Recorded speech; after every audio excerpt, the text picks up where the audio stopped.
Shri Vishnu act చేసిన swag cinema అయితే చూశాను. ఈ సినిమా గురించి చెప్పుకోవాలంటే సినిమా ఫస్ట్ హాఫ్ నాకు పెద్దగా ఎక్కలేదు, సరిగా అర్థం అవ్వలేదు. అలా అని చెప్పేసి బాగాలేదు అన్ను ఓకే అని చెప్తాను. క్లైమాక్స్ కూడా ఎందుకో అర్ధాతరంగా ఆపేశారు. అంటే క్లారిటీ అయితే ఇవ్వలేదు, ఎండింగ్ అనేది క్లారిటీగా చెప్పలేదు దర్శకుడు. ఇంకా శ్రీ విష్ణు గురించి చెప్పుకోవాలంటే 4 క్యారెక్టర్లో చాలా బాగా చేశాడు.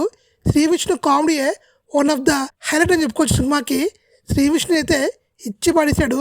ఇంకా రితు వర్మ ట్రైలర్లో గ్లిమ్స్లో చూసి రితు వర్మ క్యారెక్టరు వేరే లెవెల్ ఉంటుందేమో, చాలా బాగుంటుందేమో అనుకున్నాం, కానీ సినిమా చూసాక పెద్దగా అనిపించలేదు. ఇంకా మీరా జాస్మిన్ గారు చూసి చాలా రోజులైంది. మనప్పుడు ఇమాను సినిమా క్లైమాక్స్ చూశాను, మన ఈ సినిమాలు చూస్తున్నాను. తన క్యారెక్టరు తను బాగానే చేసింది. ఇంక ఈ సినిమాలో సెకండ్ హీరోయిన్ అయినా తన పేరు నాకు ఐడియా లేదు.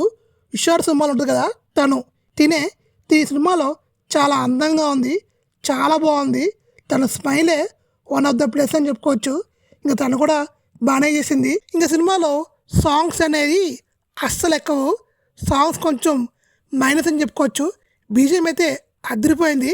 ఇంటర్ బ్యాంక్ అయితే వేరే లెవెల్ ఉంటుంది. ఇంకా ఓవరాల్ చెప్పుకోవాలంటే యాక్టర్లు అందరూ వాళ్ళ బెస్ట్ వాళ్ళు ఇచ్చారు. మా సినిమా అంతా శ్రీ విష్ణే ఉంటాడు.